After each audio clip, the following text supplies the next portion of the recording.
Thank you, Mr. Chairman. Secretary Rubio, I'm glad you are finally before this committee. Your testimony actually comes long after the State Department, under your leadership, took actions without required congressional consultation or that were contrary to the law. But I guess it's better late than never. But let me be clear, showing up months after the fact and refusing to stay until every member has questioned you for 5 minutes as entitled to under House rules are not the standards to which we hold the Secretary of State. Mr. Secretary, I've known you for a while, and I respected very much Senator Rubio, even when we disagreed. Senator Rubio was a principled statesman.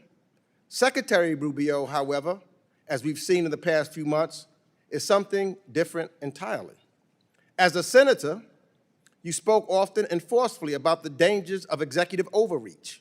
You warned America not to lose its moral clarity or sacrifice democratic principles for short-term gain.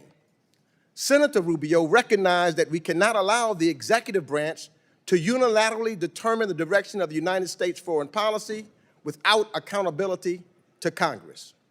Secretary Rubio is doing precisely what Senator Rubio feared, withholding congressional appropriated funds, stonewalling oversight, and acting as if laws passed by this body are optional. Secretary Rubio has presided over the dismantling and destruction of everything Senator Rubio once defended.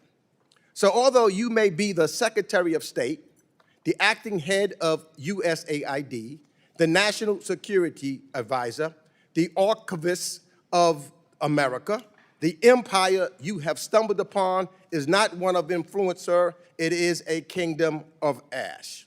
So I ask, was it worth it? Was it worth it to allow the near extension of U.S. foreign assistance and USAID, which Senator Rubio said, and I quote, is a very cost-effective way not only to export our values and our example, but to advance our security and our economic interests?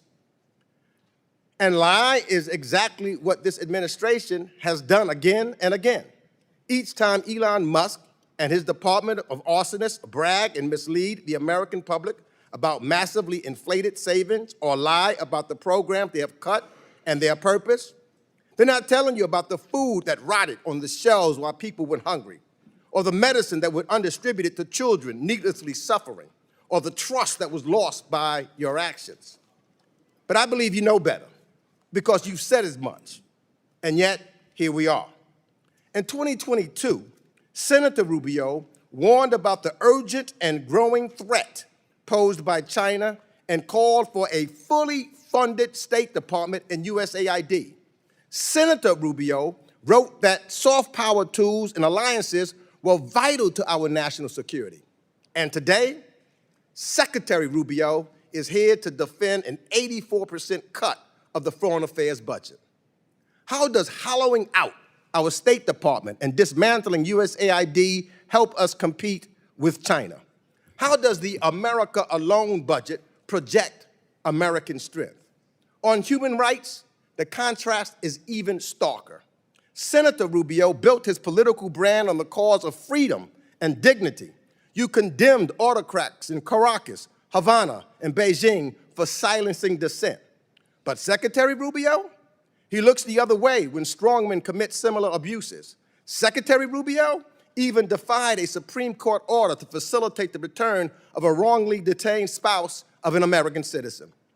And when Senator Rubio became the first Hispanic American to serve as Secretary of State, he made sure to pull the ladder up behind him.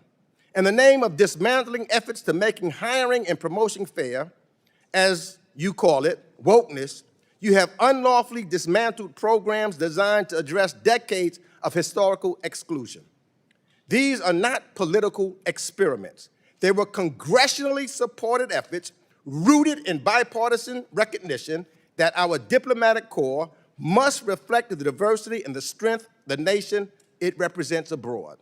These are initiatives that Senator Rubio supported. You replaced experienced career employees with ideologues and political loyalists. Under your watch, sir, America's diplomatic and development corps have suffered the greatest brain drain in history, and America has been weakened and made more isolated by the actions of an administration that has abandoned its allies, cozied up to dictators, and conducted a foreign policy driven not by interests of the American people, but in support of the personal enrichment of the president and his family. And with that, I yield back.